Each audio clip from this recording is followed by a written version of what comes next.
Good morning students, मैं doctor Poonam Gagneja, आपका स्वागत है ऑनलाइन क्लासेस में। आज हमने बीए फर्स्ट ईयर हिस्ट्री का जो अपने चल रहा था टॉपिक, उसको आगे लेके जा रहे हैं। बीए फर्स्ट ईयर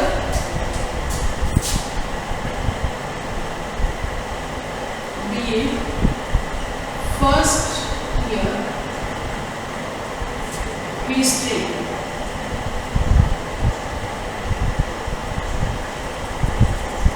कल हमने किया था कि भारतीय जो उसके सलेशन है, प्राचीन भारतीय इतिहास के जो स्रोत है, प्राचीन भारतीय इतिहास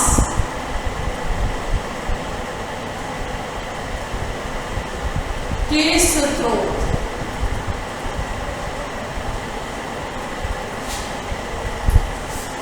उसको अपने 3 श्रेणियों में बांटा था। एक तो पुरातात्विक, साहित्य और विदेशी लेखकों का। कल का जो टॉपिक था स्टूडेंट्स, वो अपने पुरातात्विक लिया था। आज हम लेंगे साहित्यिक स्रोत। कौन से? साहित्यिक। साहित्य किसमें लिखा गया? साहित्यिक स्रोत।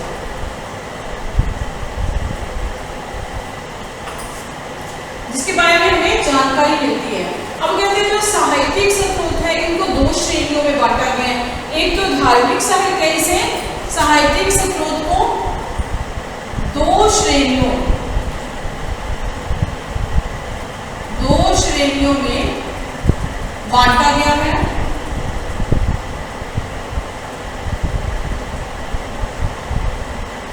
फर्स्ट है धार्मिक और सेकंड है धर्मेतर स्रोत। अपने करेंगे फर्स्ट अभी धार्मिक स्रोत कौन से हैं। अब कहते हैं भारतवर्ष जो है वो अधिक प्राचीन काल से ही मतलब धर्म प्रधान देश रहा है। और कहते हैं धर्म से कोई विशेष राज्य धर्म से नहीं, इसका कि कोई राज्य का कोई विशेष धर्म नहीं होगा। धर्म तो कहते हैं नैतिक मूल्यों का समुच्चय का नाम है। जो धर्म है, धर्म नैतिक मूल्यों के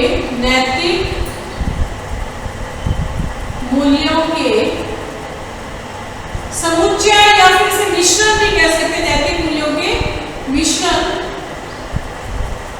का नाम है।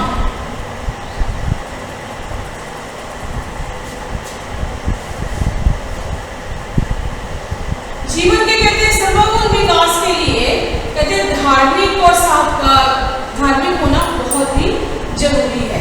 कहते हैं धर्म के कहते हैं जो आरंभ है वैदिक काल से, उससे पहले भी शुरू हो गया था धार्मिक।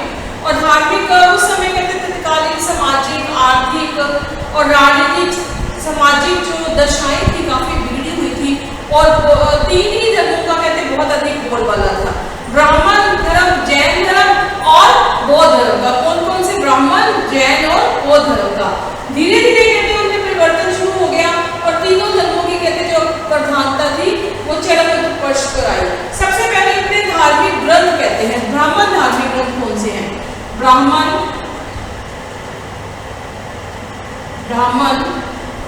धार्मिक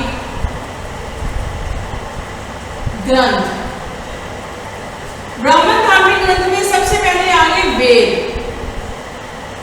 वेद आपको पता है 4 वेद हैं। ऋग्वेद, सामवेद, यजुर्वेद व अथर्ववेद।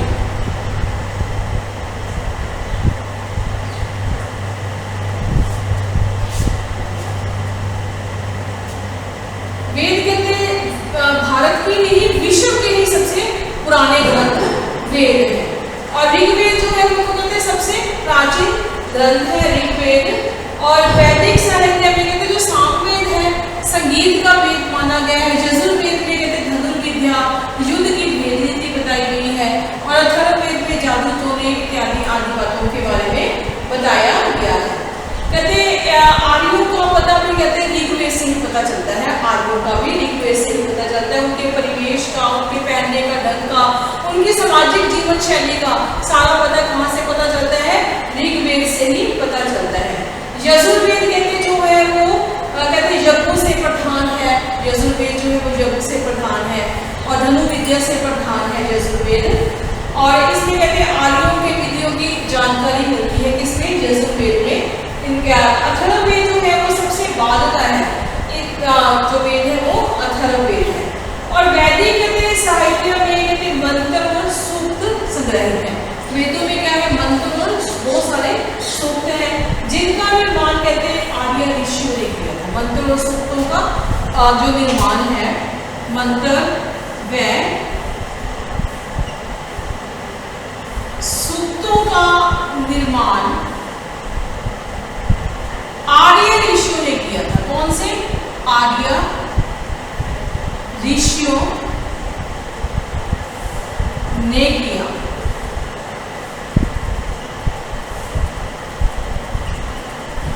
आर्य ऋषियों ने कहा। उसके बाद आ गया कि ब्राह्मण, फर्स्ट वेद, सेकंड है ब्राह्मण।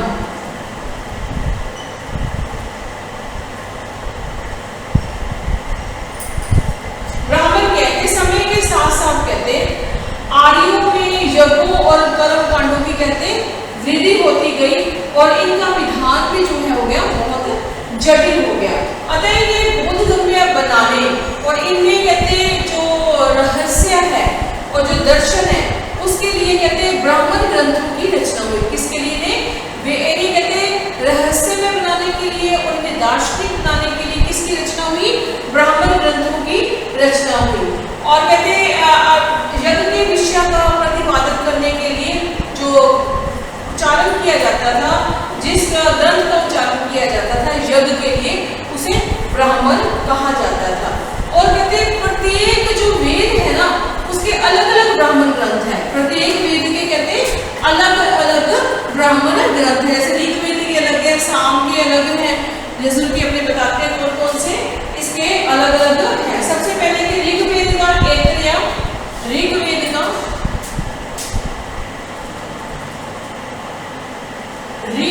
का जो ब्राह्मण ग्रंथ है वो है ऐतरेय।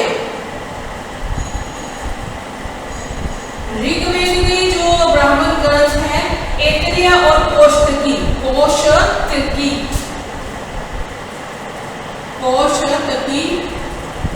ब्राह्मण ग्रंथ है।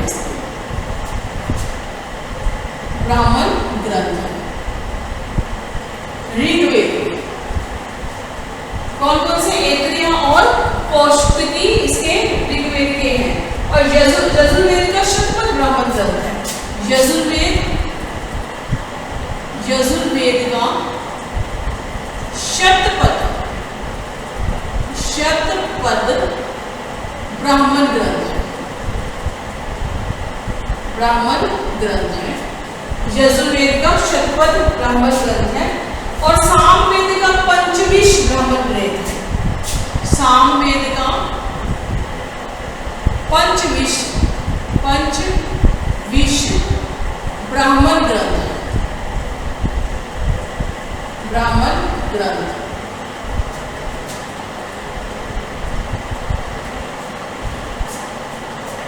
अथर्ववेद का गोपद ब्राह्मण ग्रंथ है। अथर्ववेद का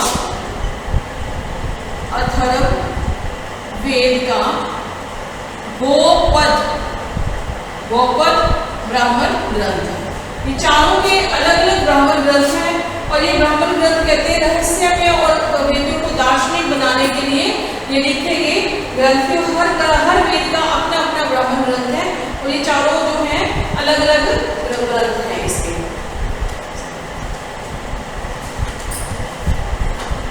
उसके बाद आ गया आरण्यक। उसके बाद क्या आ गया? आरण्यक। ये जो साहित्यिक स्रोत है इतिहास की जानकारी उसके बारे में आगे चर्चा हो रही है। आरण्यक।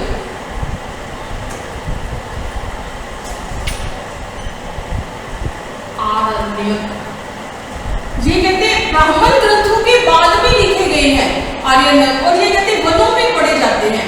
वनों में पढ़े जाते हैं।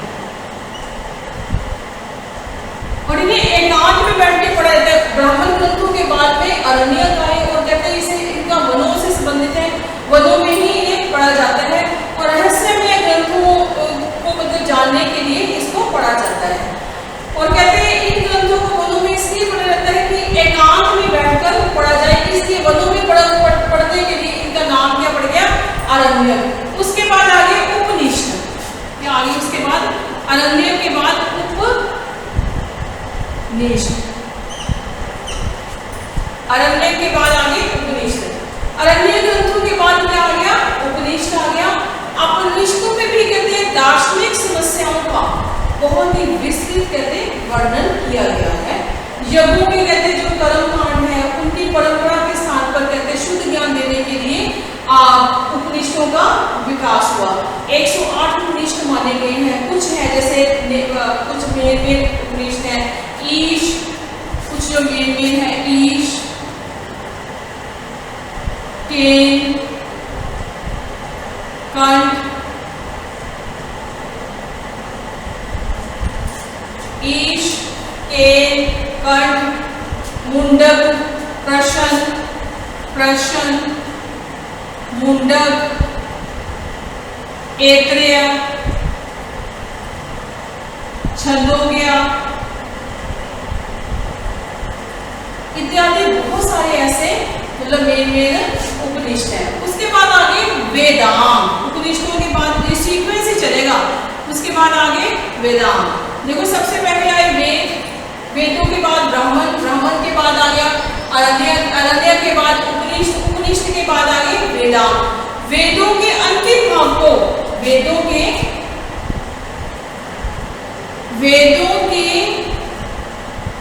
अंतिम भाग को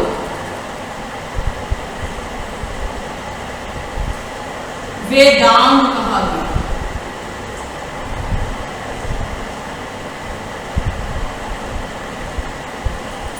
वेदों के अंतिम भाग को क्या कहा गया, वेदांत कहा गया। कहते वैदिक ग्रंथ संहिता, ब्राह्मण, अरण्य और उपनिषद और वेदांतों में एक मौलिक अंतर ये है कि जो वैदिक ग्रंथों को किसी पुरुष की रचना नहीं की गई, लेकिन वेदांत साहित्य में इसमें कोई किसी पुरुष ने इसकी रचना नहीं की, तो वेदों के अंतिम भाग है। और वेदांत संख्या में कितने हैं, 6 हैं। कितने हैं, वेदांत संख्या में कितने हैं, 6 हैं। सबसे पहले आ गया इसका शिक्षा। कौन सा वेदांत है, शिक्षा। शिक्षा में शुद्ध उच्चारण माना गया है, शिक्षा में शुद्ध उच्चारण का शास्त्र, शुद्ध उच्चारण। नंबर 2 है, पहला है शिक्षा, फिर उसके बाद आ गया कल्प। कौन सा, कल्प। कल्प का यहाँ अर्थ है यज्ञ की विधि, यज्ञ की विधि को जानना, यज्ञ की विधि को जानना, यज्ञ की विधि को जानना। उसके बाद आ गया निरुक्त, थर्ड है निरुक्त, शब्दों की उत्पत्ति, शब्दों की उत्पत्ति, निरुक्त शब्दों की उत्पत्ति। फिर है व्याकरण, नंबर 4 है व्याकरण, शुद्ध उच्चारण।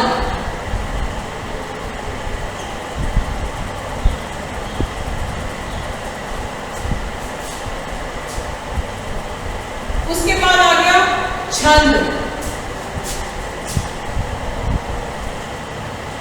उसके बाद आ गया छंद। और छठा है ज्योतिष, ज्योतिष आचार्य। कितने हैं, 6 हैं, शिक्षा, कल्प, निरुक्त, व्याकरण, छंद और ज्योतिष। उसके बाद आता है सूत्र ग्रंथ, उसके बाद क्या आते हैं, सूत्र ग्रंथ, जो साहित्य के क्षेत्र में है।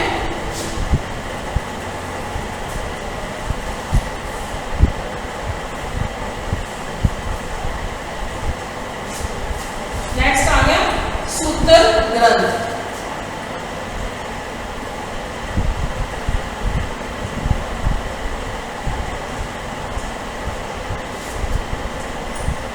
वैदिक साहित्य के पश्चात कहते हैं ब्राह्मण साहित्य का एक जो बहुत बड़ा हिस्सा था वो सूत्र साहित्य के रूप में जाने लग गया।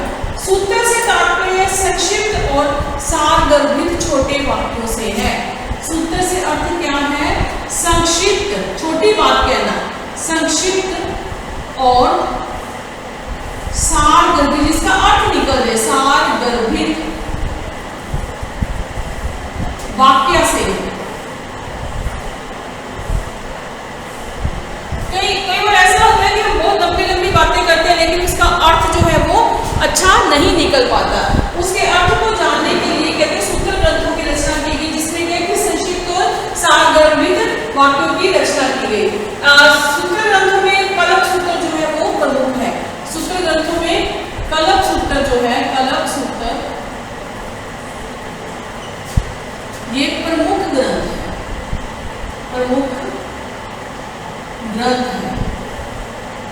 कलप सूत्र जो है वो प्रमुख ग्रंथ है और कलप सूत्र जो 3 भागों में संगठित है। कलप सूत्र के 3 भाग हैं, 3 भाग हैं। कलप सूत्र के 3 भाग हैं। सबसे पहले है शोध सूत्र, फर्स्ट है शोध सूत्र, यानी अच्छी तरीके से सुनना। फिर है ग्रह सूत्र, ग्रहण करना,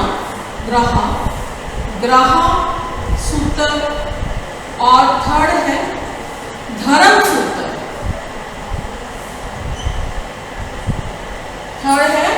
धर्म सूत्र।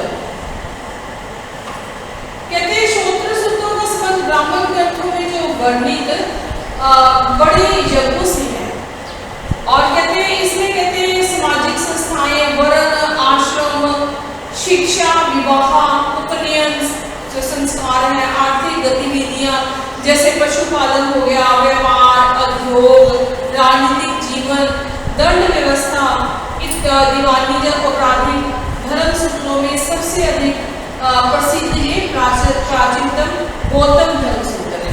और जो प्राचीन है सूत्र ग्रंथ में वो है गौतम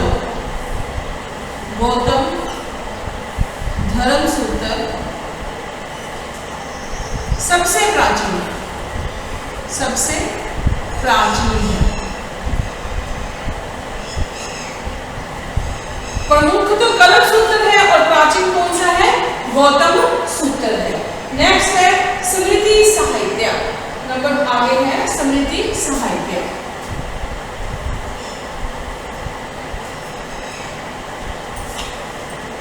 स्मृति साहित्य, स्मृति साहित्य। स्टूडेंट्स एक सीक्वेंस में चले, सूत्र ग्रंथों के बाद क्या आगे? स्मृति साहित्य। स्मृतियों को कहते हैं धर्मशास्त्र भी कहा गया है। इसे धर्मशास्त्र, इसे धर्मशास्त्र भी कहा गया है।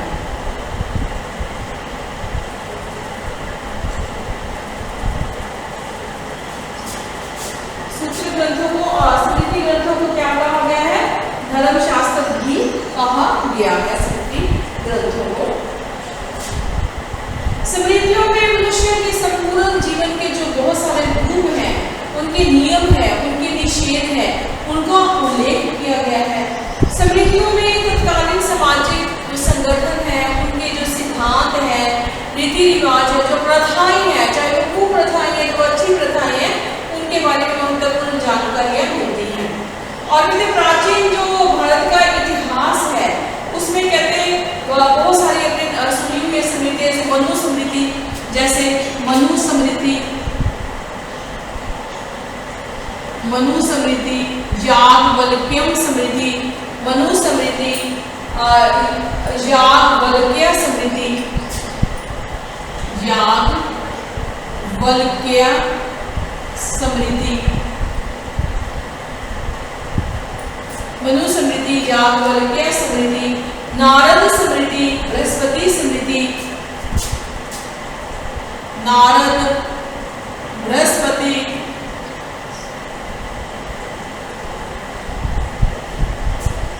नारद, बृहस्पति, देवव्रत इत्यादि बहुत सारी स्मृतियां हैं।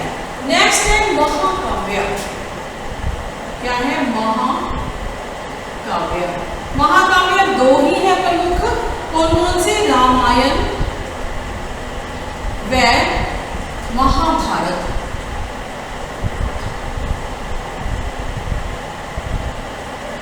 रामायण और महाभारत वाल्मीकि जी की और वेदव्यास जी ने दोनों इनकी रचना की थी।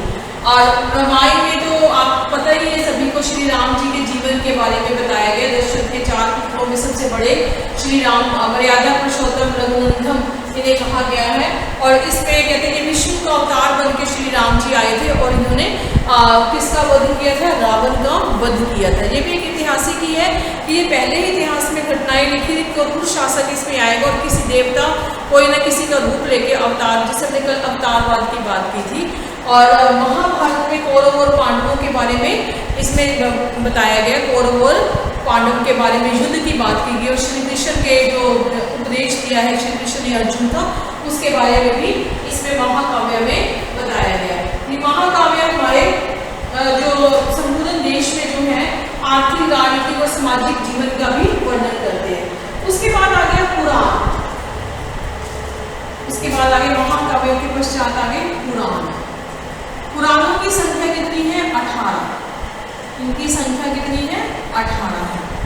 पुराणों की संख्या है 18 है। इसमें मार्कंडेय ब्राह्मण, इसमें मार्कंडेय ब्राह्मण,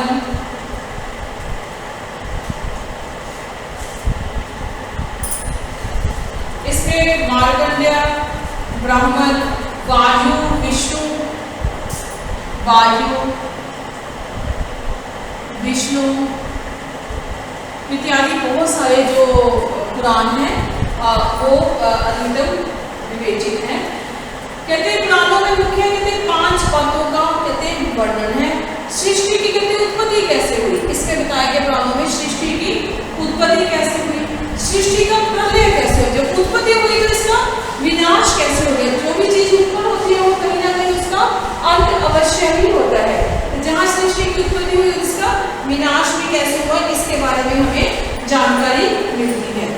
अब थर्ड इसका आ जाता है कि इस काल में कहते विभाग कौन कौन से थे और इन विभिन्न जो प्रभाव है इनके वंश कौन कौन से थे, किस किस वंश ने इस पे शासन किया और इन वंशों के राजाओं के जो चरित्र थे वो कौन कौन से थे। इनकी 5 बातें, सृष्टि का विकास कैसे हुआ, इसका प्रलय कहाँ हुआ, कौन कौन से वंश थे, कैसे कैसे विभाग थे और कौन कौन से राजाओं ने इसके ऊपर किया। उसके बाद कहते हैं जैसे विष्णु, शिव, भागवत, मार्कंडेय भविष्य पुराणों में ऐतिहासिक महत्व है इनका। और इसमें शिशुनाग, नंद, मौर्य, शुंग, कर्ण, आंध्रगुप्त आदि जो राजवंशों की वैशाखियों का भी इनका मत मिलता है। उसके बाद आगे बौद्धिक धर्म ग्रंथ। कौन से आगे? बौद्ध धर्म ग्रंथ।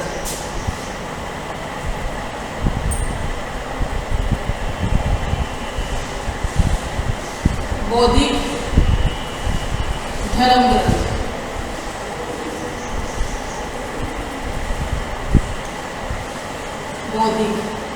बौद्ध में बौद्ध दो धर्म ग्रंथ थे, उसमें त्रिपिटक और शुद्ध पिटक जो थे उनके विशेष ग्रंथ थे।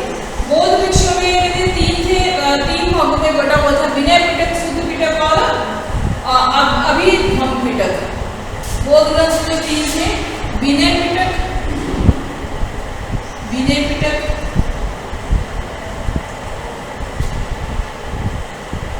शुद्ध पिटक और थर्ड था अभिधम्म पिटक।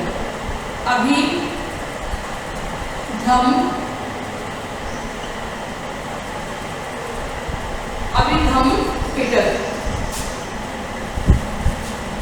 कहते इसमें भिक्षु और भिक्षुओं के जीवन कथाओं का भी वर्णन किया गया है, उनके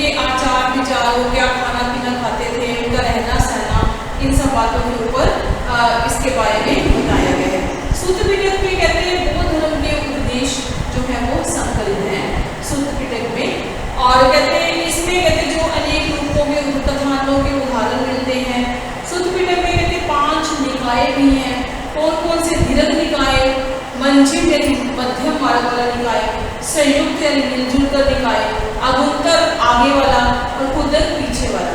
और खुदक निकाय कहते 15 स्वतंत्र उसके अंदर लघु ग्रंथों का संग्रह है। इसी के अंदर आगे जातक ग्रंथ, बौद्ध धर्म के अंदर आगे जातक ग्रंथ। ऐतिहासिक दृष्टि से कहते हैं जो जातक ग्रंथ है इनका बहुत ही वर्णन महत्व है। बौद्ध परंपरा के अनुसार 550 जातक कथाएं थी। जातक ग्रंथ जो थे इसके जातक ग्रंथ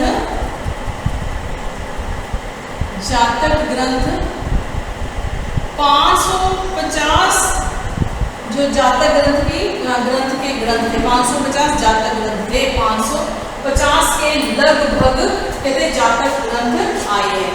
उसमें उसके बाद आगे मिलिंद बंधो, ये पाली भाषा में लिखा गया है एक बौद्ध धार्मिक ग्रंथ है।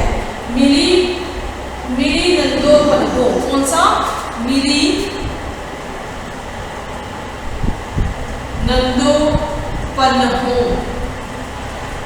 ये बौद्ध धर्म का ग्रंथ है जो पाली भाषा में लिखा गया है। कौन सी भाषा में? पाली भाषा में है। ये सुत्त पिटक के बाद में आया था, पाली भाषा में ये लिखा गया है। उसके बाद आ गया दीपवंश और महावंश। ये दोनों कहते हैं श्रीलंका में पाली महाकाव्य है। ये दोनों श्रीलंका में पाली महाकाव्य है, जिसमें श्रीलंका का कहते क्रमबद्ध इतिहास भी है।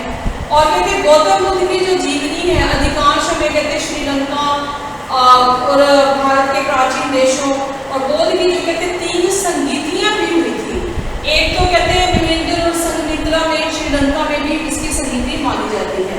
और इनके जो महावंश के लेखकों के नाम है वो है महानाम है। दीपवंश की रचना कहते हैं 18 अध्यायों में हुई थी। उसके बाद आ गया संस्कृत बौद्ध ग्रंथ। पाली भाषा के अलावा कहते हैं संस्कृत बौद्ध ग्रंथ भी लिखा गया है, जिसमें बुद्ध के चरित्र, इसका काव्य, इसकी जीवनी, इसके बारे में आगे बताया गया है। बौद्ध ग्रंथ के इसके आगे महायान के बारे में आगे बताया गया। उसके बाद आ गया जैन ग्रंथ। तो जैन जो ग्रंथ थे वो भी कहते जो जैन था 2 भागों में बट गया था। जैन संप्रदाय 2 भागों में बट गया था, श्वेतांबर और दिगंबर। श्वेतांबर और दिगंबर। दिगंबर जो श्वेतांबर जो सफेद वस्त्र धारण करते थे, और जो दिगंबर लोग होते थे वो नग्न अवस्था में रहा करते थे।